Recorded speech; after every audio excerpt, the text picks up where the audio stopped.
யோசேப்பின் பஞ்சகால நிர்வாகம். பஞ்சம் மிகவும் கொடிதாயிருந்தது. தேசமெங்கும் ஆகாரம் கிடையாமற் போயிற்று. எகிப்து தேசமும் கானான் தேசமும் பஞ்சத்தினாலே மெலிந்து போயிற்று. யோசேப்பு எகிப்து தேசத்திலும் கானான் தேசத்திலும் உள்ள பணத்தை எல்லாம் தானியம் கொண்டவர்களிடத்தில் வாங்கி அதை பார்வோன் அரண்மனையிலே கொண்டு போய் சேர்த்தான். எகிப்து தேசத்திலும் கானான் தேசத்திலும் உள்ள பணம் செலவழிந்த போது எகிப்தியர் எல்லாரும் யோசேப்பினிடத்தில் வந்து, எங்களுக்கு ஆகாரம் தாரம், பணம் இல்லை, அதனால் நாங்கள் உமது சமூகத்தில் சாக வேண்டுமோ என்றார்கள். அதற்கு யோசேப்பு, உங்களிடத்தில் பணம் இல்லாமற் போனால் உங்கள் ஆடு மாடுகளை கொடுங்கள், அவைகளுக்கு பதிலாக உங்களுக்கு தானியம் கொடுக்கிறேன் என்றான். அவர்கள் தங்கள் ஆடு மாடு முதலானவைகளை யோசேப்பினிடத்தில் கொண்டு வந்தார்கள். யோசேப்பு குதிரைகளையும் ஆடுகளையும் மாடுகளையும் கழுதைகளையும் வாங்கிக் கொண்டு அந்த வருஷம் அவர்களுடைய ஆடு மாடு முதலான எல்லாவற்றிற்கும் பதிலாக அவர்களுக்கு ஆகாரம் கொடுத்து அவர்களை ஆதரித்தான். அந்த வருஷம் முடிந்த பின் மறு வருஷத்திலே அவர்கள் அவனிடத்தில் வந்து, பணமும் செலவழிந்து போயிற்று, எங்கள் ஆடு மாடு முதலானவைகளும் எங்கள் ஆண்டவனைச் சேர்ந்தது, எங்கள் சரீரமும் எங்கள் நிலமுமே ஒழிய எங்கள் ஆண்டவனுக்கு முன்பாக மீதியானது ஒன்றும் இல்லை. இது எங்கள் ஆண்டவனுக்கு தெரியாத காரியம் அல்ல. நாங்களும் எங்கள் நிலங்களும் உம்முடைய கண்களுக்கு முன்பாக அழிந்து போகலாமா? நீர் எங்களையும் எங்கள் நிலங்களையும் வாங்கிக் கொண்டு ஆகாரம் கொடுக்க வேண்டும். நாங்களும் எங்கள் நிலங்களும் பார்வோனுக்கு ஆதீனமாயிருப்போம். நாங்கள் சாகாமல் உயிரோடு இருக்கவும் நிலங்கள் பாழாய் போகாமல் இருக்கவும் எங்களுக்கு விதை தானியத்தை தாரும் என்றார்கள். அப்படியே எகிப்தியர் தங்களுக்கு பஞ்சம் மேலிட்டபடியால் அவரவர் தங்கள் தங்கள் வயல் நிலங்களை விற்றார்கள். யோசேப்பு எகிப்து நிலங்கள் யாவையும் பார்வோனுக்காக கொண்டான். இவ்விதமாய் அந்த பூமி பார்வோனுடையதாயிற்று. மேலும் அவன் எகிப்தின் ஒரு எல்லை முதல் மறு எல்லை வரைக்குமுள்ள ஜனங்களை அந்தந்த பட்டணங்களில் குடிமாறி போக பண்ணினான். ஆசாரியருடைய நிலத்தை மாத்திரம் அவன் கொள்ளவில்லை. அது பார்வோனாலே ஆசாரியருக்கு மானியமாக கொடுக்கப்பட்டிருந்ததினாலும் பார்வோன் அவர்களுக்கு கொடுத்த மானியத்தினாலே அவர்கள் ஜீவனம் பண்ணி வந்ததினாலும் அவர்கள் தங்கள் நிலத்தை விற்கவில்லை. பின்னும் யோசேப்பு ஜனங்களை நோக்கி, இதோ இன்று உங்களையும் உங்கள் நிலங்களையும் பார்வோனுக்காக வாங்கிக் கொண்டேன். இதோ உங்களுக்கு கொடுக்கப்படுகிற விதை தானியம், இதை நிலத்தில் விதையுங்கள். விளைவில் 5இல் ஒரு பங்கை பார்வோனுக்கு கொடுக்க வேண்டும். மற்ற 4 பங்கும் வயலுக்கு விதையாகவும் உங்களுக்கும் உங்கள் குடும்பத்தாருக்கும் உங்கள் குழந்தைகளுக்கும் ஆகாரமாகவும் உங்களுடையதாய் இருக்கட்டும் என்றான். அப்பொழுது அவர்கள், நீர் எங்கள் பிராணனை காப்பாற்றினீர், எங்கள் ஆண்டவனுடைய கண்களில் எங்களுக்கு தயவு கிடைக்க வேண்டும், நாங்கள் பார்வோனுக்கு அடிமைகளாய் இருக்கிறோம் என்றார்கள். 5இல் 1 பார்வோனுக்கு சேரும் வாரம் என்று யோசேப்பு இட்ட கட்டளைப்படி எகிப்து தேசத்திலே இந்நாள் வரைக்கும் நடந்து வருகிறது. ஆசாரியரின் நிலம் மாத்திரம் பார்வோனை சேராமல் நீங்களாயிருந்தது. யோசேப்பு தன் தகப்பனாரையும் தன் சகோதரரையும் எகிப்து தேசத்திலுள்ள நல்ல இடத்திலே குடியேறும்படி செய்ய வேண்டும். இது பார்வோன் யோசேப்புக்கு கொடுத்திருக்கிற கட்டளை. அதே வேளையில் தன் குடும்பத்தாருக்கு நன்மை செய்வது யோசேப்பின் கடமையாகவும் இருக்கிறது.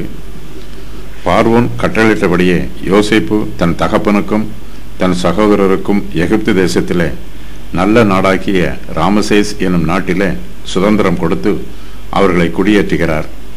யோசேப்பு தன் தகப்பனையும் தன் சகோதரரையும் தன் தகப்பனுடைய குடும்பத்தார் அனைவரையும் அவரவர்கள் குடும்பத்திற்கு தக்கதாய் ஆகாரம் கொடுத்து ஆதரித்து வருகிறார். ராமசேஸ் என்பது கோசோனின் பிற்காலத்து பெயர். இஸ்ரவேலர்கள் பிற்காலத்தில் இதை மறுபடியும் கட்டினார்கள். யோசேப்பு எகிப்து தேசத்தில் பெரிய அதிகாரியாய் இருக்கிறார். அவர் தன்னுடைய குடும்பத்தை பராமரிப்பது போல எகிப்து தேசத்தையும் பராமரிக்க வேண்டும். பஞ்சம் மிகவும் கொடிதாய் இருக்கிறது. தேசம் எங்கும் ஆகாரம் கிடையாமல் போயிற்று. எகிப்து தேசமும் கானான் தேசமும் பஞ்சத்தினாலே மெலிந்து போயிற்று. நம்முடைய அன்றாட தேவைகளுக்கு நாம் கர்த்தருடைய தெய்வீக பராமரிப்பை சார்ந்து ஜீவிக்க வேண்டும்.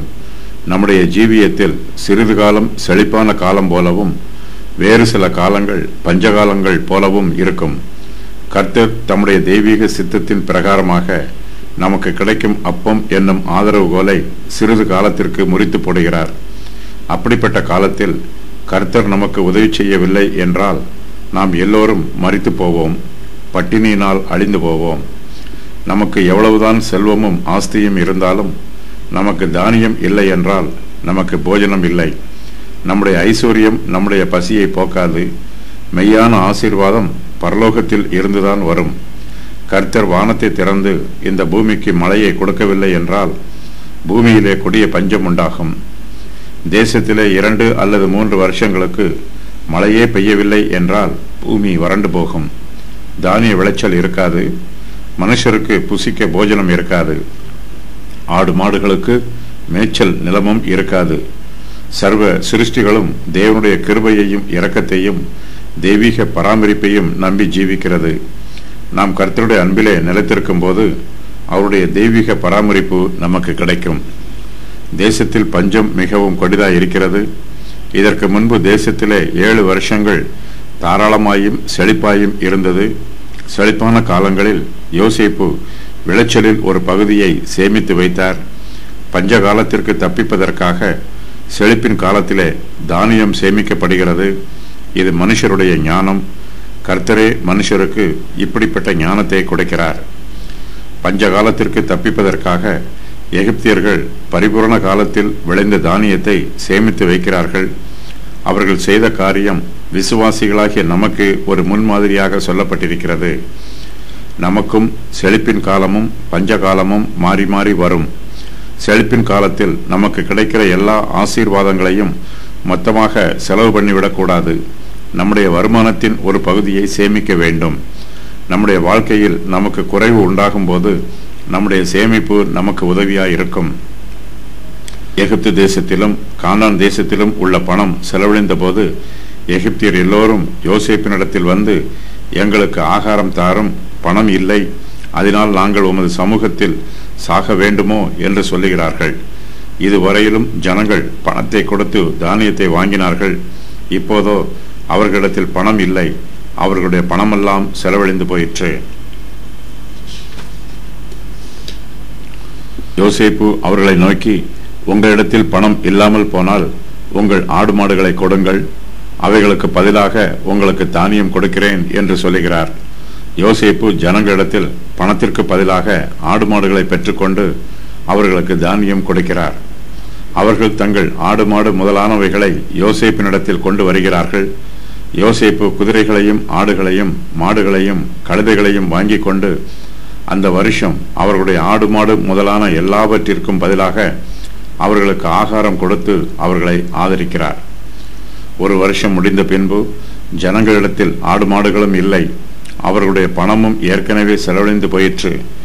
தேசத்தில் பஞ்சம் மிகவும் கொடிதாய் இருக்கிறது. தேசமெங்கும் ஆகாரம் கிடையாமல் போயிற்று. அந்த வருஷம் முடிந்தபின் மறு வருஷத்திலே அவர்கள் யோசேப்பினிடத்தில் வந்து, பணமும் செலவழிந்து போயிற்று, எங்கள் ஆடு மாடு முதலானவைகளும் எங்கள் ஆண்டவனைச் சேர்ந்தது, எங்கள் சரீரமும் எங்கள் நிலமுமே ஒழிய எங்கள் ஆண்டவனுக்கு முன்பாக மீதியானது ஒன்றும் இல்லை. இது எங்கள் ஆண்டவனுக்கு தெரியாத காரியம் அல்ல. நாங்களும் எங்கள் நிலங்களும் உம்முடைய கண்களுக்கு முன்பாக அழிந்து போகலாமா? நீர் எங்களையும் எங்கள் நிலங்களையும் வாங்கி கொண்டு ஆகாரம் கொடுக்க வேண்டும். நாங்களும் எங்கள் நிலங்களும் பார்வோனுக்கு ஆதீனமாயிருப்போம். நாங்கள் சாகாமல் உயிரோடு இருக்கவும் நிலங்கள் பாழாய் போகாமல் இருக்கவும் எங்களுக்கு விதை தானியத்தை தாரும் என்று சொல்லுகிறார்கள். வருஷம் முடிந்தபின் மறு வருஷத்திலே என்பது பஞ்சம் முடிவதற்கு 2 வருஷத்திற்கு முன்பாக இருக்கலாம்.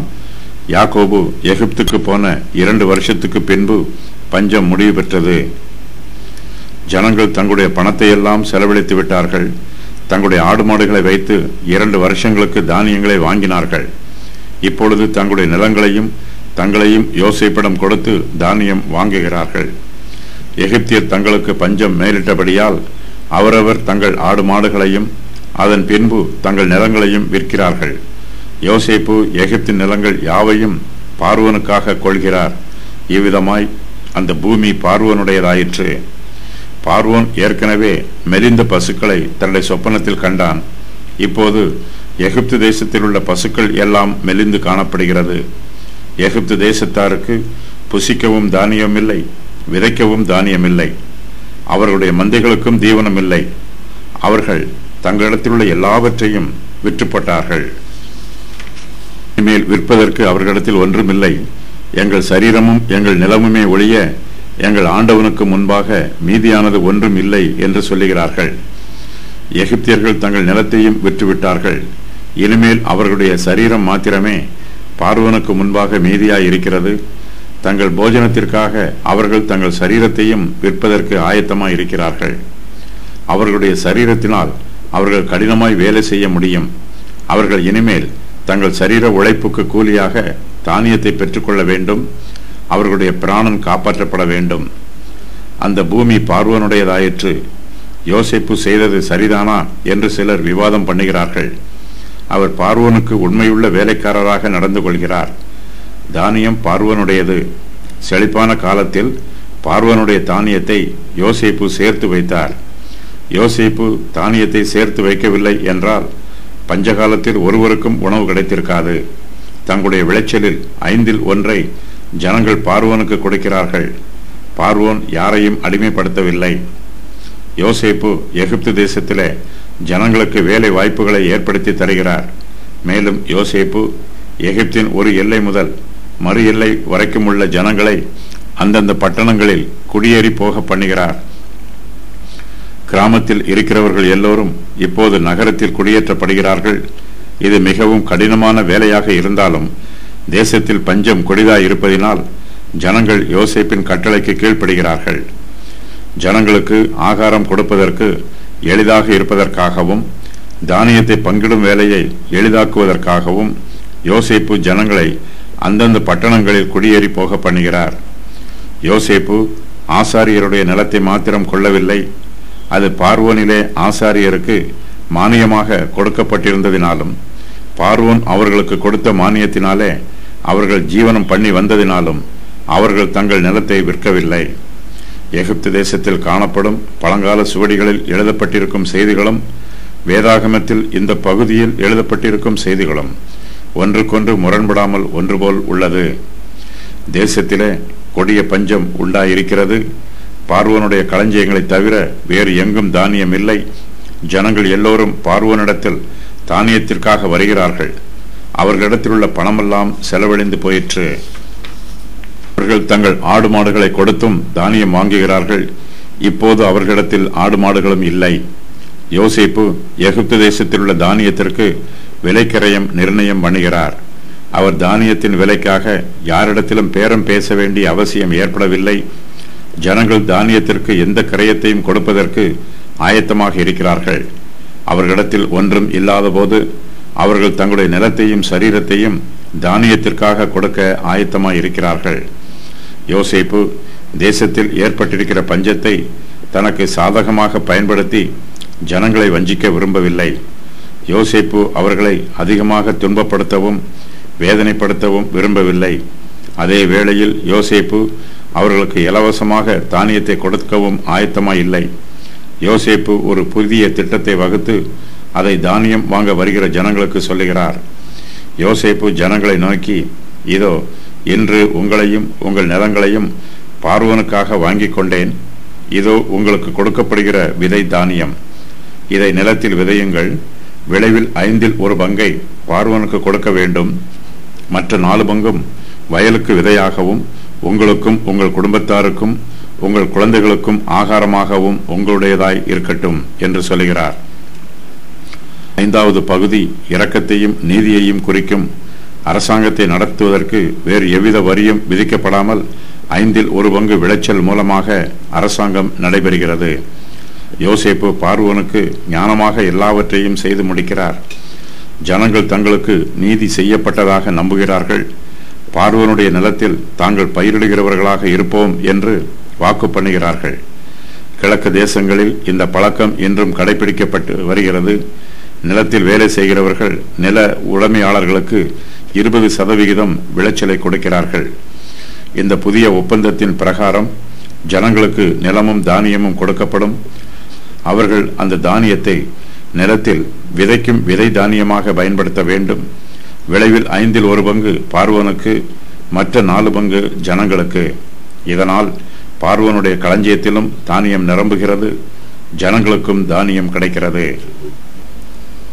யோசேப்பின் திட்டம் ஜனங்களுக்கு மிகவும் சந்தோஷமாக இருக்கிறது. அவர்கள் யோசேப்பின் திட்டத்தை ஏற்றுக்கொண்டு அவரை நோக்கி, நீர் எங்கள் பிராணனை காப்பாற்றினீர், எங்கள் ஆண்டவனுடைய கண்களில் எங்களுக்கு தயவு கிடைக்க வேண்டும், நாங்கள் பார்வோனுக்கு அடிமைகளாய் இருக்கிறோம் என்று சொல்லுகிறார்கள். விளைச்சலில் 1/5 பங்கு என்பது பார்வோனுக்கு சேரும் வாரம் என்று அழைக்கப்படுகிறது. இது யோசேப்பு இட்ட கட்டளை. இந்த கட்டளையின்படியே எகிப்து தேசத்தில் இந்நாள் வரைக்கும் நடந்து வருகிறது. யோசேப்பு எகிப்து தேசத்தின் நிலங்கள் யாவையும் பார்வோனுக்காக கொள்கிறார். ஆனாலும் ஆசாரியரின் நிலம் மாத்திரம் பார்வோனை சேராதிருக்கிறது. ஆசாரியரின் நிலத்தை பார்வோன் அவர்களுக்கு மானியமாக கொடுத்திருக்கிறார். அந்த மானியத்தினால் அவர்கள் ஜீவனம் பண்ணி வருகிறார்கள். யோசேப்பு எகிப்து தேசத்தில் உள்ள தானியத்தை ஜனங்களுக்கு விற்று பணமாகவும் ஆடு மாடுகளாகவும் நிலமாகவும் பெற்றுக்கொள்கிறார். அவர் பணத்தையோ ஆடு மாடுகளையோ நிலத்தையோ தனக்கு சொந்தமாக்கி கொள்ளவில்லை. அவையெல்லாம் பார்வோனையே சேருகிறது. யோசேப்பு பார்வோனுக்கு உண்மையுள்ள ஊழியக்காரனாய் இருக்கிறார். இதனால் அந்த பூமி பார்வோனுடையதாயிற்று. யோசேப்பு எகிப்தின் ஒரு எல்லை முதல் மறு எல்லை வரைக்குமுள்ள ஜனங்களை அந்தந்த பட்டணங்களில் குடி மாறி போக பண்ணுகிறார். இது ஜனங்களுக்கு மிகவும் கஷ்டமான காரியம். ஆனாலும் அவர்கள் யோசேப்பின் மீது அதிக மதிப்பும் மரியாதையும் வைத்திருக்கிறார்கள். ஜனங்கள் யோசேப்பை நோக்கி, நீர் எங்கள் பிராணனை காப்பாற்றினீர் என்றும் நாங்கள் பார்வோனுக்கு அடிமைகளாய் இருக்கிறோம் என்றும் சொல்லுகிறார்கள். ஆகையினால் ஜனங்கள் தங்களுக்கு நியமிக்கப்பட்ட பட்டணங்களில் குடிமாறி போகும்போது அதனால் ஏற்படும் கஷ்டங்களை தாங்கிக் கொள்கிறார்கள். அவர்கள் யோசேப்புக்காகவும் பார்வோனுக்காகவும் எதையும் செய்ய ஆயத்தமாய் இருக்கிறார்கள். ஆசாரியர்களுக்கு தானியம் மானியமாக கொடுக்கப்படுகிறது. அவர்கள் தாங்கள் பெற்றுக்கொள்ளும் தானியத்திற்கு கிரயம் எதுவும் செலுத்த வேண்டியதில்லை. இதனால் ஆசாரியர்களும் யோசேப்பின் மேலும் பார்வோன் மேலும் அன்பாயும் பிரியமாயும் இருக்கிறார்கள்.